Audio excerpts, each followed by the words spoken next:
நமஸ்காரம். நம்ம குழந்தைகளுக்கு நாலேஜ் கொடுக்கணும், நம்ம கிட்ட இருக்கிற நாலேஜையும் அந்த குழந்தைகளுக்கு ஒப்படைக்கணும், போய் சேர்ற மாதிரி பார்த்துக்கணும் அப்படின்னு நான் ஒரு லாஸ்ட் வீடியோவில் பேசியிருந்தேன். இது எத்தனை குழந்தைகள் ரிசீவ் பண்ணிக்கணும்னு நினைக்கிறேன்?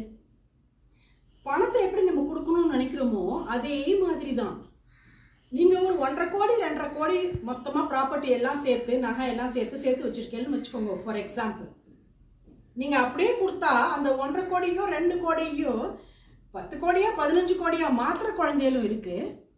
அந்த 1.5 கோடி 2.5 கோடியை 1.5 லட்சம் 2 லட்சமாக குறைக்கிற குழந்தைகளும் இருக்குது. தாம் தும்னு செலவு பண்ணி இல்லையா, ஆக்கிற குழந்தைகளும் இருக்குது, அழிக்கிற குழந்தைகளும் இருக்குது. அப்படித்தான் நம்ம நாலேஜ் எவ்வளோதான் நம்ம கஷ்டப்பட்டு இதுதான் நான் என்னோட எக்ஸ்பீரியன்ஸில் எனக்கு கிடைச்ச நாலேஜ் அப்படின்னு நம்ம அதை டிரான்ஸ்ஃபர் பண்ணினாலுமே அது அந்த குழந்தைகள் எந்த அளவுக்கு வாங்கிக்கிறாங்கிறதும் இருக்குது. இது நான் இந்த போராட்டம் நிறைய நான் ஸ்கூலில் பார்த்துருக்கேன். டீச்சர்ஸ் ஒரு கான்செப்டை குழந்தைகளுக்கு சொல்லிக் கொடுக்கணும்னு வந்துட்டான்னு வச்சுக்கோங்க. ஒரு நல்ல டீச்சர் 40 குழந்தைகள் கிளாஸில் இருக்குன்னா 40க்கும் மண்டையில் புகுத்திடணும். அதன்னு தவிப்பார் நீங்கள் என்ன ஜெண்டர் வேணால் வச்சுக்கலாம். இப்போ இது எல்லா குழந்தைகளாலும் ரிசீவ் பண்ண முடியறதான்னா முடியறதில்லை. நம்மளுடைய குழந்தைகள் தான், நமக்கு தான் பிறந்திருக்கா, அதே டிஎன்ஏ தான், அதே ஜீன்ஸ் தான். ஆனால் நம்ம கொடுக்குற எல்லா விஷயங்களும் அவளால் வாங்கிக்க முடியறதில்ல.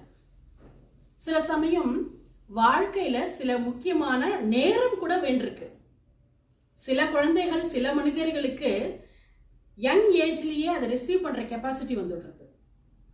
சில பேருக்கு 40-50 வயசு வந்தால் தான் வருது, சில பேருக்கு 60 வயசு வந்தாலும் வருதில்லை. சாய்பாபாவோட சச்சரித்திரத்தில் ஒரு அழகான ஒரு விஷயம் ஒரு சாப்டர் முடியும் போது சொல்லுவார். எனக்கு சாப்டர் ஞாபகம் இல்லை. வண்டி பாரங்களில் எடுத்துன்னு போகிற அளவுக்கான ஞானத்தை நான் வச்சுட்டு உட்காண்டிருக்கேன். என்கிட்ட வாங்கின்னு போகிறதுக்கு தான் யாரும் இல்லை, அதை கேட்டு வாங்கிக்கிறதுக்கு தான் யாரும் இல்லை அப்படின்னு போட்டிருப்பேன்.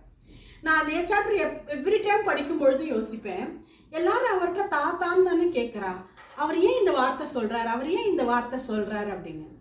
அப்புறம் நிறைய ராமாயணம் பாகவதம் இதெல்லாம் கேட்கறது படிக்கிறது இதெல்லாம் பண்ண ஆரம்பிச்சதுக்கு அப்புறம் தான் அந்த வார்த்தைக்கான அர்த்தம் புரிஞ்சுது.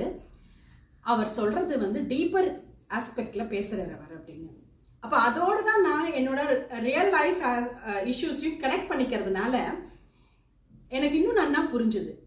என்கிட்ட 10 லிட்டருக்கு அமிர்தம் இருக்குன்னு வச்சுக்கோங்களேன். ஆனால் என் குழந்தைகிட்ட 100 ml பிடிக்கிற மாதிரி தான் கப் இருக்குன்னு வச்சுக்கோங்க. நான் எவ்வளோ அமிர்தத்தை தான் கொடுக்க முடியும்? அதுக்கு அமிர்தமே ஆனாலுமே